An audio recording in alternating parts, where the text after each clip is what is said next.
Then, the temperature dropped to -42 degrees. This is January 1884. The Great Plains blizzard had been running for 19 days. Across the homesteads of North Dakota, people were burning everything they owned just to stay alive. Furniture, floorboards, fence posts. Newspaper accounts from that winter describe families found frozen inside their own cabins. Fires still going, rooms still full of smoke, but the floor, always the floor, was solid ice. One cabin was different. On a homestead about 12 miles outside of Minot, a Polish stonemason named Stanisław Kowalski had built something his neighbors had never seen before. No hearth visible in the room, no fire burning in the open. The chimney above the roof barely smoked.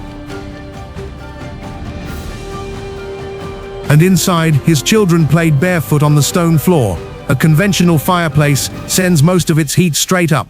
The physics are simple, and they are brutal. Hot air rises. A standard firebox radiates maybe 10 to 20% of its energy into the living space below the ceiling. The rest goes up the flue and out into the blizzard. You can burn 400 pounds of wood a day, and the floor 3 meters from the hearth will still be frozen solid. Kowalski's neighbors were doing exactly that. 400 pounds of wood every day, and still freezing.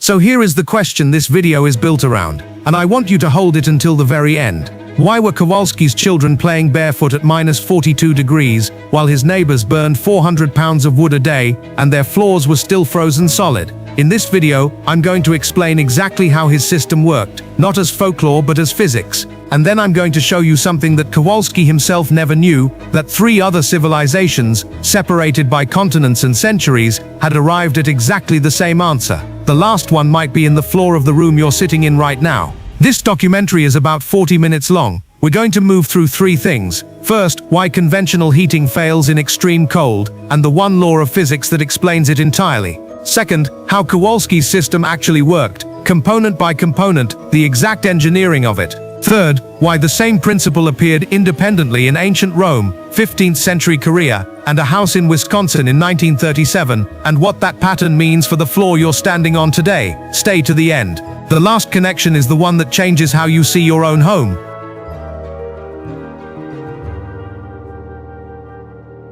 The winter of 1883 to 1884 is documented in North Dakota's territorial records as one of the most severe in the region's written history. The cold did not arrive in a single blizzard and leave. It settled. Temperatures stayed below -20 Celsius for weeks at a time. Animals froze overnight in barns that had been built to withstand harsh winters. Creeks that were still running in October became solid ice 2 feet deep by November. And the homesteads, the small wooden cabins that settlers had built across the plains with single-room construction and cast-iron stoves, were simply not designed for what arrived that year. A correspondent for the Bismarck Tribune filed this account in February 1884. 3 families in Burleigh County have been found this week having burned the boards of their own floors in order to survive the night. In one case, a man and his wife were discovered frozen at their kitchen table. The fireplace contained the ash of what appeared to be a chair, 2 door frames, and a section of the kitchen shelf. The fire had gone out sometime in the early morning hours.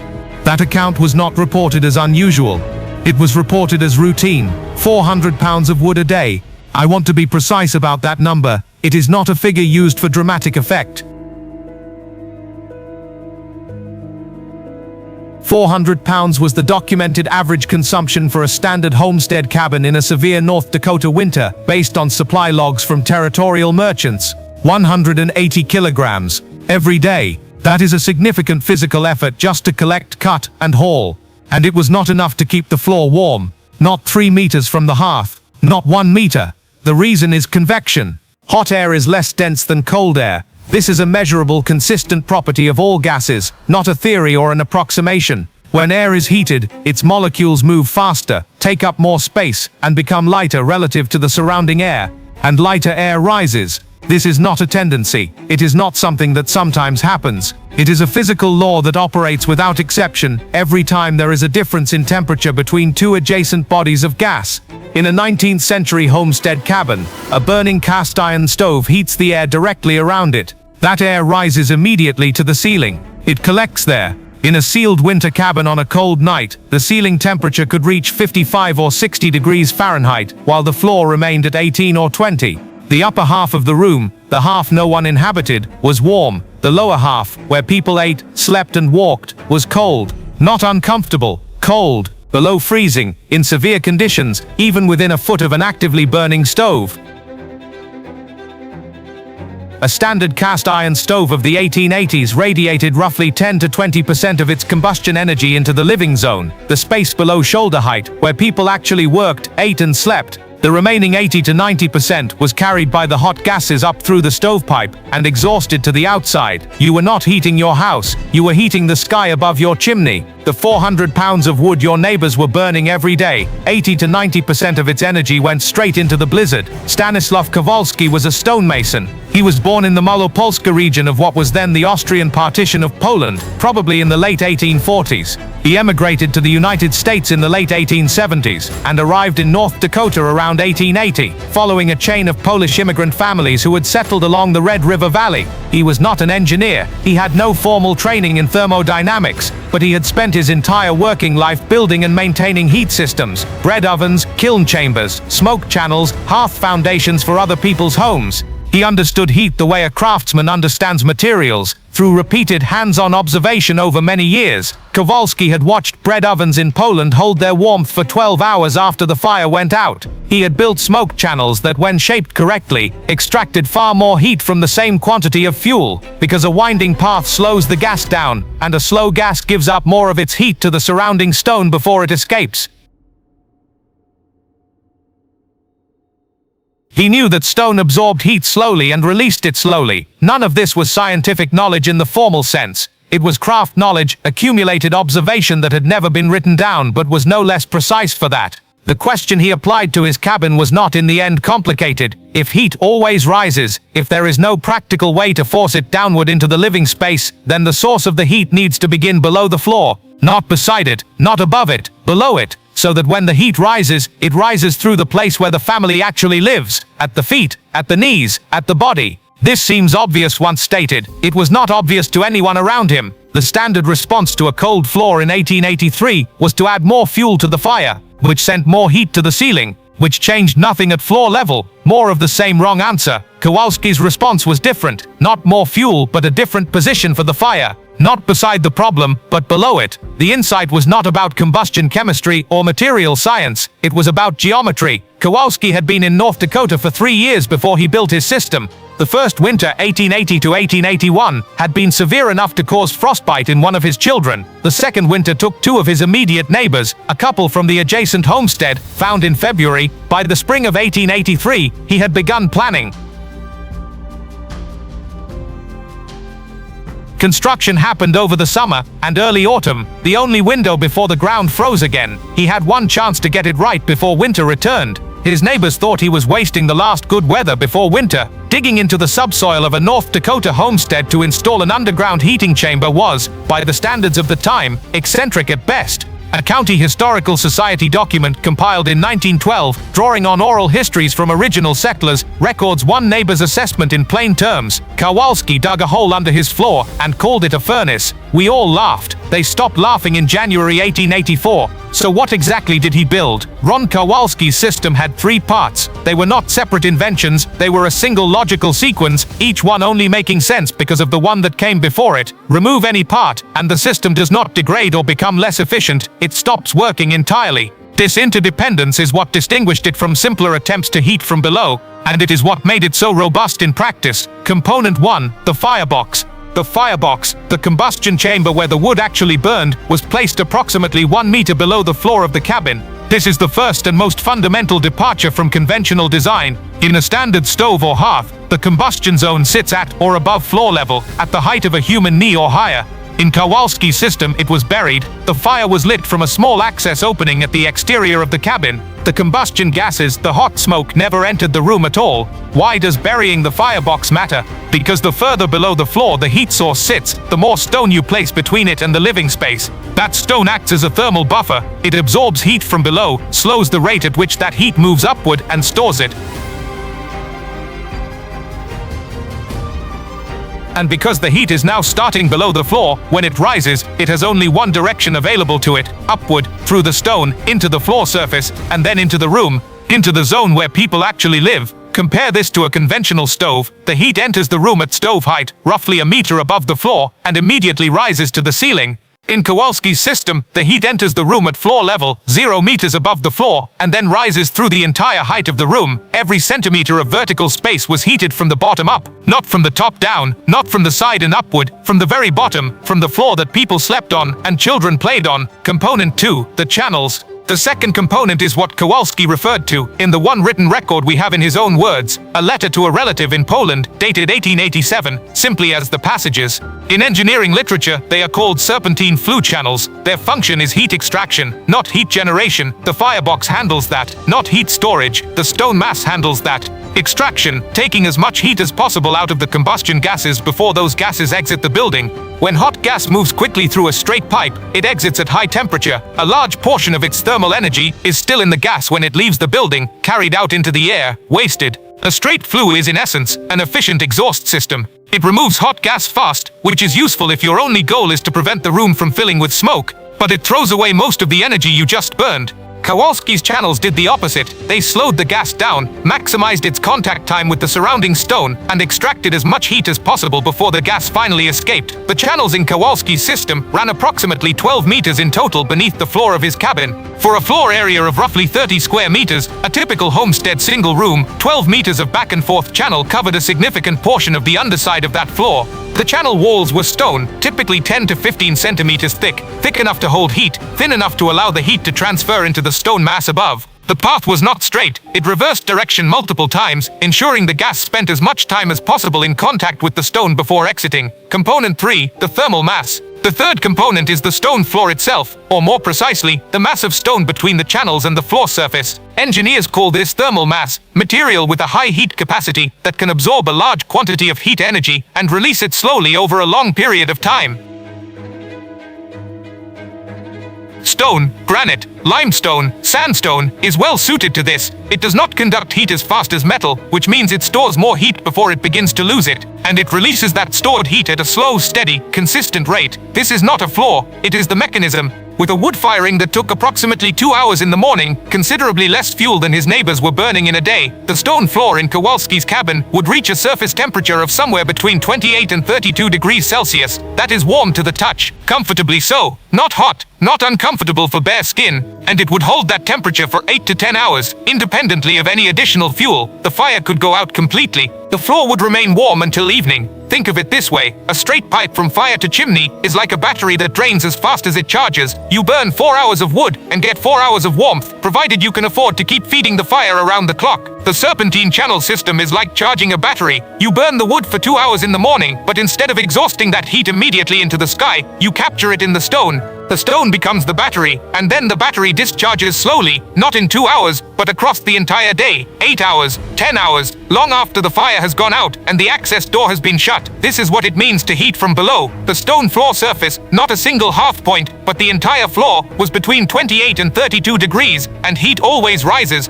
Every square centimeter of that floor was sending warmth upward into the room at exactly the height where human beings live, at the feet, at the knees, at the waist. The ceiling was not the warmest part of the room. For the first time in that cabin's history, the floor was, consider his neighbors again, 400 pounds of wood, 180 kilograms, every single day. The ceiling of their cabins was warm enough to cause condensation.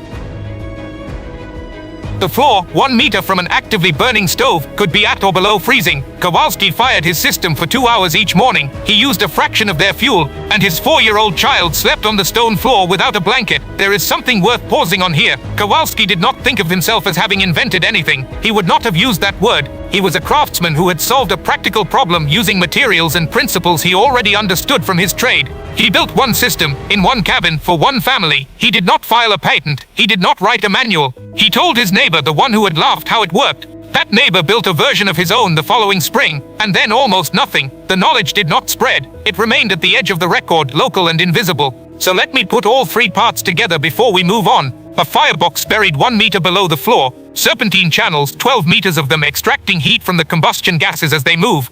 A stone thermal mass that absorbs that heat and releases it steadily for 8 to 10 hours. The heat enters the room at floor level. It rises through the entire height of the room. It does this for most of the day from a single 2-hour morning firing. 3 components, 1 logical sequence, 1 physical principle, the same principle Kowalski had been working with his entire professional life. Heat always rises. He built a system that started the heat where a rise would do the most good. The children played barefoot because the floor was warm. The floor was warm because the heat had nowhere to go but upward through it. And it went upward through it because the fire that created the heat was below it. The system was not clever in a complicated way.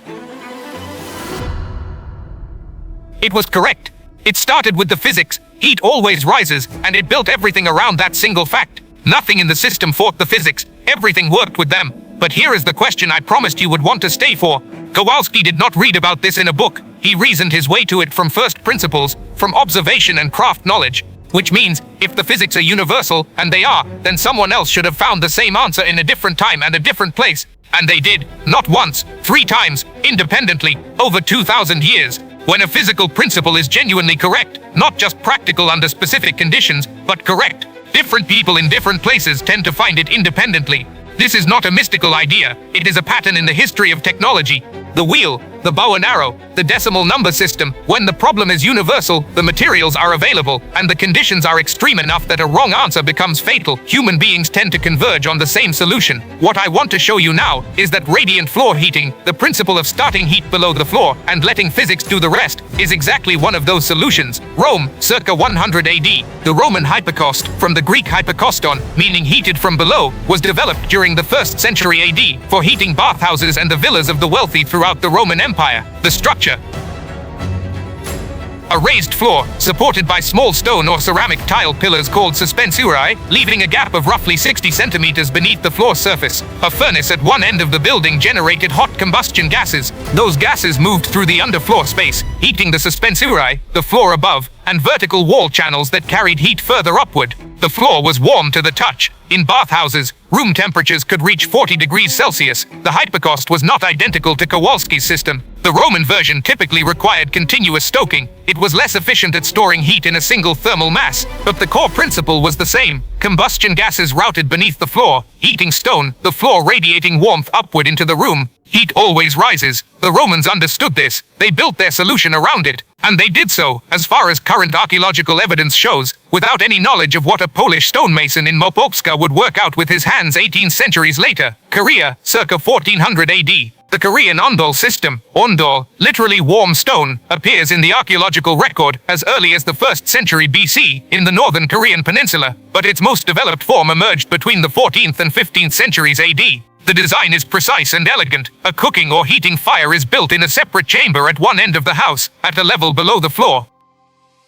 The hot gases travel horizontally beneath flat stone floor panels, called gudol, and exit through a chimney built into the far end of the house. The floor warms from below. Korean families traditionally sat, ate and slept on the floor. The Ondol was not a supplement to their living space. It was the foundation of it. Ondol was developed without any known contact with the Roman Hypocaust. Korea and Rome had no documented exchange of architectural heating technology. And Kowalski, working in North Dakota in 1883, had no documented knowledge of either system. 3 engineers, 3 continents, 3 separate centuries. One principle: place the combustion below the floor, let the heat rise through the stone, and the floor will warm the people who live on it. The physics did not care who discovered it. They worked the same way in a Korean winter as they did in a Roman bathhouse as they did on the North Dakota plains. Wisconsin, 1937. In 1937, the American architect Frank Lloyd Wright began construction on the Herbert Jacobs House in Madison, Wisconsin. It was a modest house by design, affordable, democratic in intention, a demonstration that good architecture did not require wealth.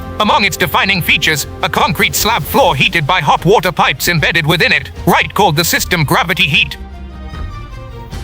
He had first encountered the principle in Japan, where he had lived and worked between 1917 and 1922, and where floor-based heating traditions related to Ondol were present in the regional architectural practice. Wright recognized what he saw. He brought it to American residential construction and gave it a name. 54 years after Kowalski fired his underground furnace for the first time, a celebrated American architect reintroduced the same principle to Western residential construction. He gave it a name. He placed it in a building that is now on the National Register of Historic Places. He did not mention a Polish stonemason in North Dakota. He had almost certainly never heard of him, but the physics, heat always rises, and if you start it below the floor, it rises through the space where people live. Those physics had not changed. They never do.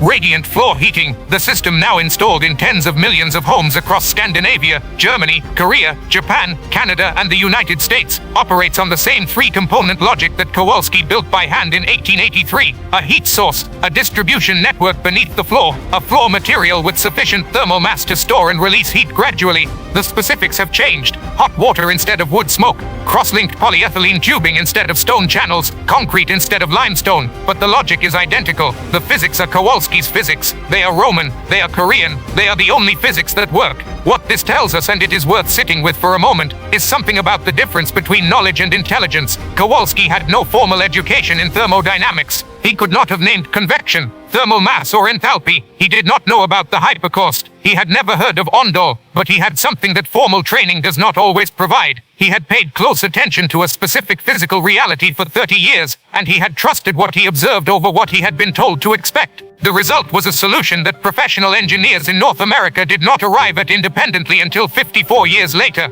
Folk engineering is not inferior engineering. In some conditions it is the only kind that works, because it starts with what is true and builds from there, rather than starting with convention and defending it. So let me answer the question I asked you at the beginning. Why were Kowalski's children playing barefoot at -42 degrees, while his neighbors burned 400 pounds of wood a day and their floors were still frozen solid? Because his neighbors were heating the ceiling. Their fires were hot, their wood consumption was enormous, and their heat output was real, but 80 to 90% of it went upward, out of the flue and into the blizzard. The floor, 3 meters from an actively burning stove, stayed frozen because hot air rises. That is all. That is the entire reason. Kowalski heated the floor. He placed his firebox 1 meter below the living surface. He ran the combustion gases through 12 meters of serpentine stone channels that extracted the heat before it escaped. He let that heat saturate a deep stone thermal mass, and then he let physics do what physics always does, rise upward from the floor, through the space where his family lived, at the height where they actually needed it. 2 hours of firing each morning, 8 to 10 hours of warmth, a 4-year-old child asleep on the stone without a blanket. The system was not magical. It was not even complicated. It was correct. It worked because it accepted a physical law. Heat always rises, and built everything around that law instead of against it. That is the entire engineering insight. Stop the heat where a rise will be useful. 3 other civilizations found the same answer. Rome found it in the 1st century, building it into bathhouses and villas across an empire. Korea found it in the 14th century, building it into the literal floor of ordinary homes. Frank Lloyd Wright found it in the 20th century, calling it gravity heat, and placing it in a house that is now considered a landmark of American residential architecture. None of them knew about the others when they began. All of them arrived at the same solution, because the physics gave them no other option that worked. And the floor you may be standing on right now, if it is radiant, if it is warm, if there are pipes beneath the concrete carrying heated water, is the direct descendant of what Kowalski built in the summer of 1883 in North Dakota to keep his children alive. He never knew that. He never could have known that. He was a stonemason who solved a practical problem with materials he understood. He did not think of himself as a pioneer. He thought of himself as a man who needed his floor to be warm before winter. If this kind of quiet research-backed storytelling is why you come to YouTube, subscribe and turn on notifications. Every video in this series asks a single question. How long before us did someone already understand this? And why did we forget? The next documentary in the Forgotten Engineering series is already in production. It follows a different person in a different winter who solved a different problem with the same kind of attention Kowalski brought to his floor. The pattern, it turns out, repeats. I'll see you there.